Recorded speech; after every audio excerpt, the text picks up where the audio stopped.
क्या होती है सीट 22,000 खाली चली जाती है, उसमें कट ऑफ जो 40 और 45% होता है। मतलब आपको 100 नंबर में 40 नंबर लाना है ओबीसी एससी के लिए, जनरल के लिए 45 नंबर 68,500। लोग 40 और 45 बीटीसी और डीएलएड वाले बच्चे क्वालिफाई नहीं कर पाए और 22,000 सीट खाली चली। फिर क्या हुआ कि सरकार ने एक आवेदन किया एनसीटी को कि हमारे यहाँ शिक्षक नहीं, इसलिए हम बीएड को शामिल करना चाहते हैं। एनसीटी ने एक रूल बना दिया बिना संविधान संशोधन के, लोकसभा में न राज्यसभा में। चूंकि एनसीटी एक संवैधानिक संस्था है, national council for teacher education इसका पूरा नाम होता है, ठीक। तो बिना लोकसभा राज्यसभा के विधेयक आता नहीं, आप सबको पता होगा। कोई मुंह से बोल दे तो विधेयक बनता नहीं है। हाँ भाई, लोकसभा में पढ़े हो ना, कोई विधेयक पहले आता है, फिर राज्यसभा में जाता है, फिर राष्ट्रपति उस पर करता है, फिर एक्ट पारित हो जाता है। अभी तक 105 संविधान संशोधन हो चुका है, लेकिन हमारा संविधान संशोधन नहीं हुआ, मुंह से बोल दिया तो आ गया। फिर सरकार को हम लोग एक गाइडलाइन आता है गजट पत्र भारत का, उसमें लिखा होता है कि जो बच्चे बीएड के बैचलर इन एजुकेशन किए हैं 2 साल का कोर्स, उनको 6 महीने का ब्रिज कोर्स करा दिया जाएगा उनकी नियुक्ति के बाद, तभी वो लोग अध्यापक के पात्र होंगे, ठीक। लेकिन एनसीटी ने अभी तक किसी को ब्रिज कोर्स नहीं कराया, इसीलिए सुप्रीम कोर्ट ने फैसला खारिज किया होता है। धरातल पे चूंकि कोई बात तो आई नहीं है, आपने मुंह से बोल दिया हम ब्रिज कोर्स कराएं, कहाँ कराया, किसको कराया, किसी की जानकारी में कोई बच्चा 69,000 में नहीं किया, इसीलिए मुद्दा जो हमारा खारिज हो गया सीधा। सुप्रीम कोर्ट ने बोला है कि आपने जो बोला है सिर्फ मुंह से बोल दिया है, धरातल पे कहीं कोई बच्चा जो है किया नहीं ब्रिज को, प्रक्रिया वहाँ आती है। और 2018 से जो अब देखते हैं बीटीसी की सीट खाली जाती है, 69,000 में 97,000 बच्चे बीएड के क्वालिफाई करते हैं और सिर्फ 38,000 बच्चे बीटीसी के पास होते हैं। बात सही है कि नहीं? सही है, तथ्य पे बोल रहा हूँ ना। तो 68,000 जो वैकेंसी पहले खाली गई थी 69,000 भर गई। ये मुद्दा वही नहीं खत्म होता है, केस चलता है, चूंकि आरक्षण का भी मुद्दा चलता है, उसमें जो है ओबीसी और जनरल एससी एसटी की जो है एससी एसटी ओबीसी की सीटें मारी जाती हैं, जो कि हमारा जो राष्ट्रीय पिछड़ा वर्ग आयोग है उसने भी बात माना था कि हमारी विसंगतियाँ हुई आरक्षण में। बाद में सरकार ने भी इस बात को गलती मानी और 6800 और लिस्ट जारी की बच्चों की। बात सही इतना, लेकिन वो भी मुद्दा हमारा सिंगल बेंच गया, वहाँ सीटें लेकिन डबल बेंच में दब गया। डबल बेंच में जो है जस्टिस ने कहा कि इसका जो है फिर से हम रिवाइज रिजल्ट चाहते हैं, अभी तक वो रिवाइज रिजल्ट और रिवाइज लिस्ट नहीं आई, ये मुद्दा कोर्ट में है। बात यही नहीं खत्म होती है, बात जाती है विधानसभा में। विपक्ष जब हमारा मुद्दा उठाता है, समाजवादी पार्टी बोलता है कि आप हमारे बच्चों को बीएड और बीटीसी के बच्चों को शिक्षक भर्ती कब देंगे। तो वहाँ पर माननीय संदीप सिंह जो बेसिक शिक्षा मंत्री हैं, उन्होंने बयान दिया कि हमारे यहाँ 1,26,000 प्राथमिक में वैकेंसी खाली है और माध्यमिक में टीजीटी और पीजीटी के लिए 26,000 पद खाली है। इतनी बड़ी मात्रा में हमारे यहाँ पद खाली हैं।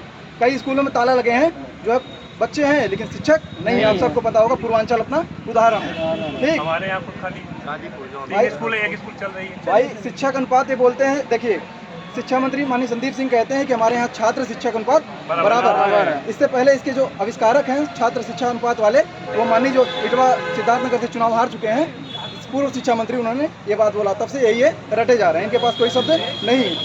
विपक्ष बार बार जो है प्रश्न उठाता है, ये बोलते हैं हमारे यहाँ 1,26,000 खाली, लेकिन टर्म एंड कंडीशन ये देते हैं कि जब तक जो उच्चतम न्यायालय में जो अधीन मामले, लंबित मामले हैं, जैसे अभी 6800 वाला हो गया, 12,460 हो गया, मायावती की सरकार में जो भर्ती आई थी, जब तक सारी भर्ती नहीं क्लियर होगी, एक एक बच्चों की नियुक्ति पत्र नहीं मिल जाएगा, तब तक हम प्राथमिक में भर्ती जारी नहीं करेंगे। ये स्टेटमेंट मैं नहीं बोल रहा हूँ, आप जाकर विधानसभा टीवी पे देख सकते हैं। ये बात माननीय संदीप सिंह ने बोला।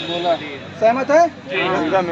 तो भर्ती प्रक्रिया में बात कर रहा था 18 में, जब एनसीटी के गजट में आता है कि बीएड वाले बच्चों को प्राथमिक में एलिजिबल कर लिया जाए। 3 मई 2018 को संशोधित पत्र और 28 मई को उसका पूर्ण रूप लागू कर दिया जाता। 28 मई तक बीएड का फॉर्म भरा जा रहा होता है। उस टाइम बच्चे जो है क्या करते हैं, 18 में फॉर्म भर देते हैं। क्योंकि इतनी जानकारी एनसीटी के बारे में किसी की थी नहीं, कोई जानता भी नहीं था पूरा उसका फुल फॉर्म क्या होता है।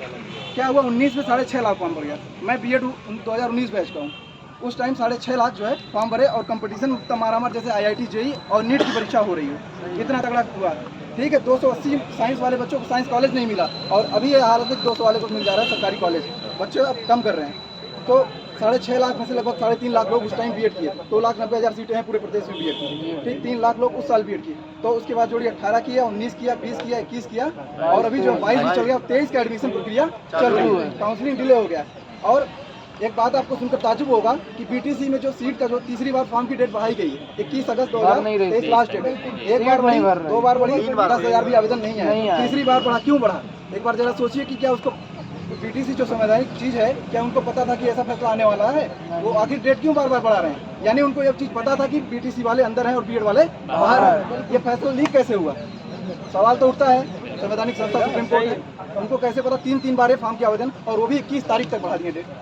यानी उनको ये चीज़ पता है, बीएड वाले बाहर हो रहे थे प्राइमरी में और बीटीसी वाले अंदर आ रहे थे। यानी कहीं ना कहीं बीटीसी वालों को, भारत संघ जो बीटीसी पूरे ऑल इंडिया में होता है, तो उत्तर प्रदेश की ये तिथि थी, उन्होंने बढ़ा दिया क्योंकि यहाँ से सबसे ज़्यादा आवेदन और सबसे ज़्यादा पैसा आते हैं। और कॉलेज जो है ये आपके पूरे प्रदेश में बीटीसी और बीएड, चाहे 100 सीट वाला कॉलेज हो, 50 सीट वाला, किनके हैं वो कॉलेज? ज़्यादातर सांसद या विधायक किसी भी पार्टी के।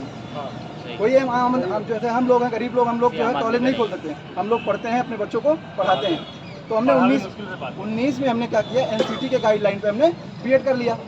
इसके बाद हम जो है 2021 में अपना टेट पास करते हैं। 28 नवंबर 2021 को हम लोग पहले टेट में बैठते हैं 19 बैच को, और वो पेपर रद्द हो जाता है। फिर पेपर होता है 23 जनवरी 2022 को, उसमें पेपर जो है हो जाता है। ठीक, इसके बाद क्या होता है, हम सीटेट 2021 में क्वालिफाई करते हैं, जो कि कहीं भी मार्कशीट में ये नहीं लिखा है। अभी मैं आज आप लोग जो है सुने हुए बोल रहे हैं कि बीटी जो बीएड वाले हैं उनकी मार्कशीट जो रद्द कर दिया, कहीं नोटिस आया, कहीं ऑफिशियल पढ़े आप लोग?